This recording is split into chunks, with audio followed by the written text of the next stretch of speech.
15개 주에 병원 71개를 갖고 있는 미국의 영리병원 그룹 헬스 매니지먼트 어소시에이트. 1년 매출 6조 3천억 원에 달하는 이 거대한 영리병원 그룹에서는 정상 체온의 아기를 열이 있다고 입원시키고 오른쪽 무릎에 가벼운 상처가 난 18살 소년도 어김없이 입원시켜버렸다.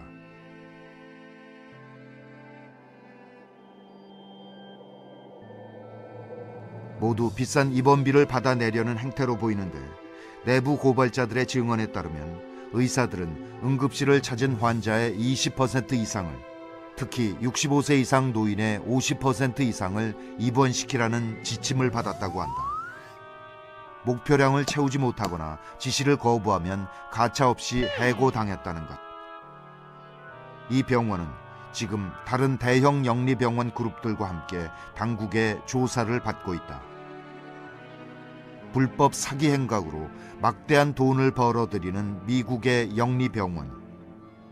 도대체 왜 이런 일들이 벌어지는 것일까? 그 이유를 알기 위해서는 영리병원이란 무엇인지 이해할 필요가 있다.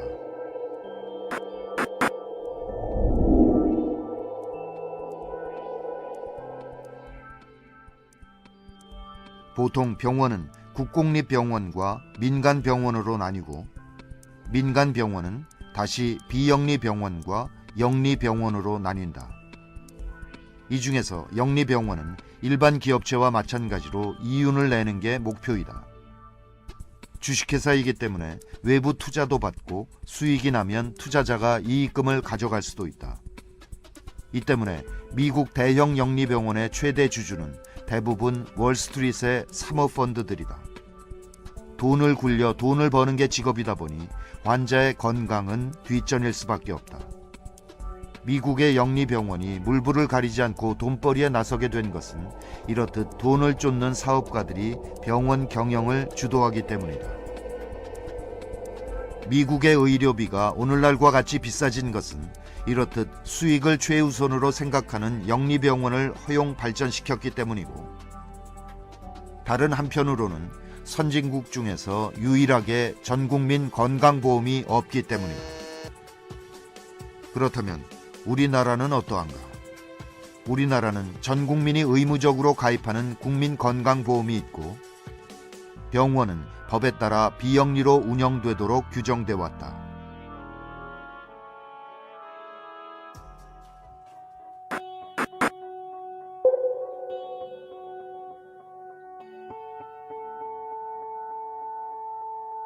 비영리 병원의 경우 환자들로부터 돈을 받지만 병원이 낸 수익은 다시 병원 시설이나 인력에 재투자해야만 한다. 그러니까 돈을 쫓는 사업가가 투자하고 수익을 가져가거나 병원 경영에 개입할 수는 없다. 이는 병원이 지나치게 상업성을 추구하는 것을 막기 위한 최소한의 장치이다.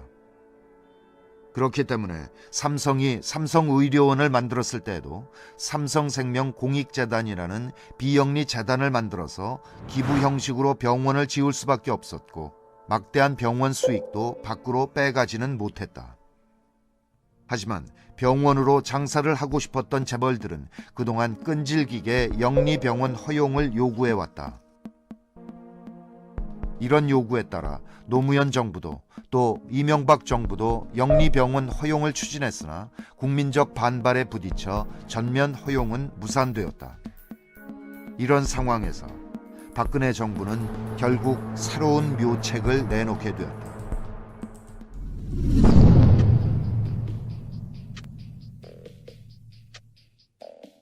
정부는 지난 12월 4차 투자 활성화 대책을 발표, 조만간 병원의 영리자회사 설립을 허용할 것이라고 밝혔다. 각종 부대 사업을 할 수 있는 자회사를 허용해 병원에게 돈을 벌게 해준다는 것. 영리병원에 대한 반대 여론이 거세니까 병원은 비영리로 그대로 두되 자회사만 일반 영리기업처럼 운영하게 한다는 것이다. 정부에서는 돈 버는 일은 자회사가 하기 때문에 의사들은 병원 매출에 구애받지 않고 소신껏 진료할 수 있을 것이라고 말한다. 만약 허용되는 부대 사업이 진료와 무관하다면, 그러니까 과거처럼 병원 주차장, 장례식장, 식당 같은 사업이라면 그럴 수도 있겠다. 하지만 이번 대책에는 의약품, 의료기기 등 환자의 몸과 관련된 모든 분야가 부대 사업으로 허용된다. 이런 상황에서 의사들이 과연 환자의 건강을 최우선으로 여기며 진료에 임할 수 있을까?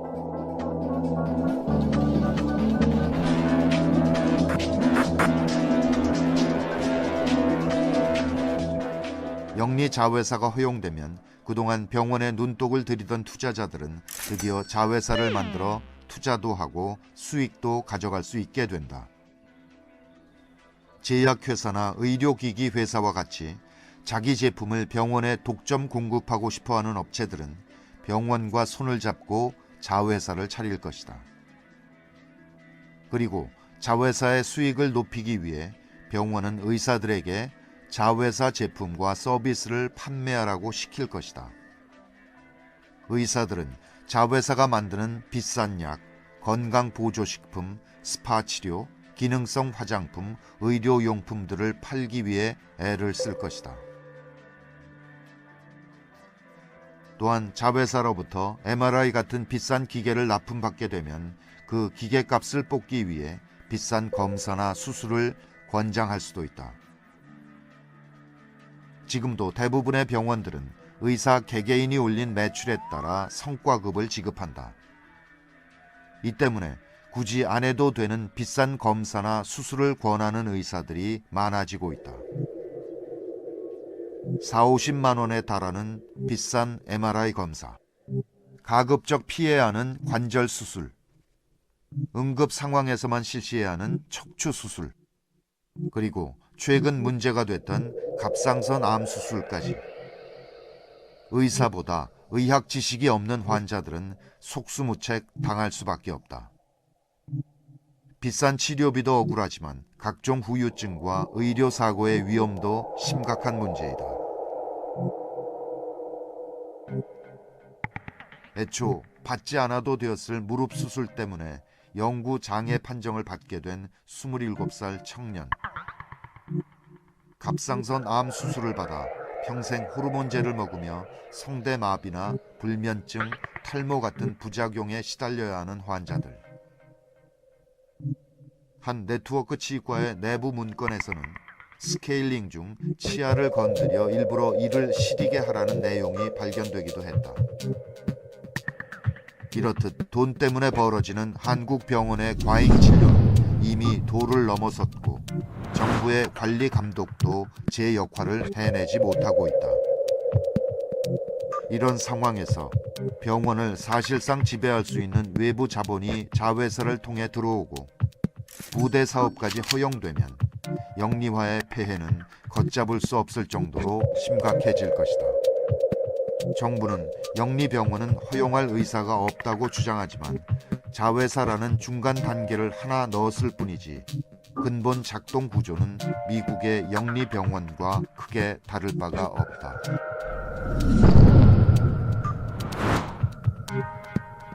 사실상 영리병원을 허용함으로써 환자가 부담해야 하는 각종 치료비와 부대 비용이 오르면 국민건강보험이 보장해주는 비율은 점점 떨어질 수밖에 없다. 지금도 건강보험이 보장해주는 범위가 해마다 떨어져 전체 의료비의 62%에 불과하다. 앞으로 보장률이 더 떨어진다면 건강보험에 대한 불만은 더욱 높아질 것이고 급기야 건강보험 의무 가입을 폐지하자는 목소리가 더 커질 수 있다. 이렇게 되면 민간 보험사들만 쾌재를 부르게 된다.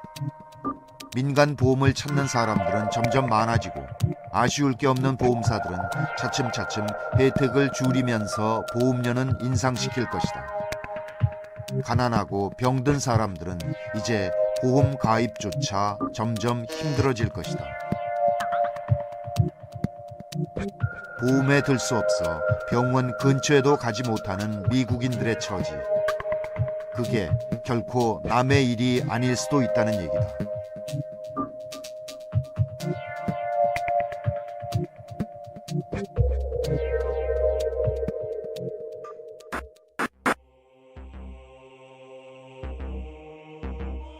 이번 정부 발표로 기업과 투자자들은 확실히 엄청난 수익을 누리게 될 것이다.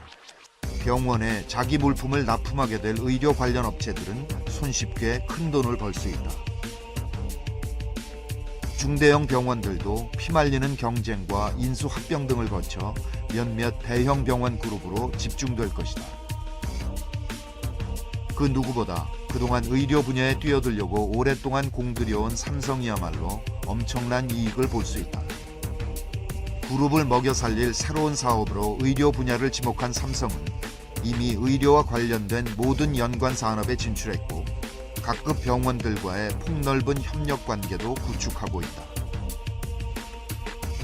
영리 자회사가 허용되면 여러 병원들로부터 수익을 뽑아내는 일이 마침내 가능해지는 것이다. 이렇게 되면 박근혜 정부는 의료 산업을 키워서 경제 성장률을 올렸다고 자랑할 것이다. 하지만 병원과 재벌이 벌어들일 엄청난 돈은 다른 데서 나오는 것이 아니다. 바로 우리 국민의 호주머니에서 나오는 돈이다. 환자들에게 더 많은 돈을 쓰게 해서 대형 병원과 재벌들만 살찌우는 게 국민이 바라는 성장일 수는 결코 없다. 민영화를 만병통치약으로 여긴 철의 여인 마가렛 대처 영국 수상도 영국인들이 자랑스러워하는 전국민 무상의료 서비스 NHS를 민영화시키지는 못했다. 국민의 건강과 생명이 걸린 분야이니만큼 함부로 민간 기업의 먹잇감으로 내줄 수는 없었던 것이다. 하지만 박근혜 정부는 국회 동의도 거치지 않고 의료 영리화를 밀어붙이고 있다. 나와 내 가족을 지켜내려면 잘못 가는 의료 영리화 정책을 막아내야 한다. 몸이 아프면 그 누구라도 병원에 갈 수 있는 세상. 국민의 건강과 생명을 최우선으로 여기는 의료 시스템을 위해 우리 모두 의료 영리화의 폐해를 주변에 널리 알려나가자.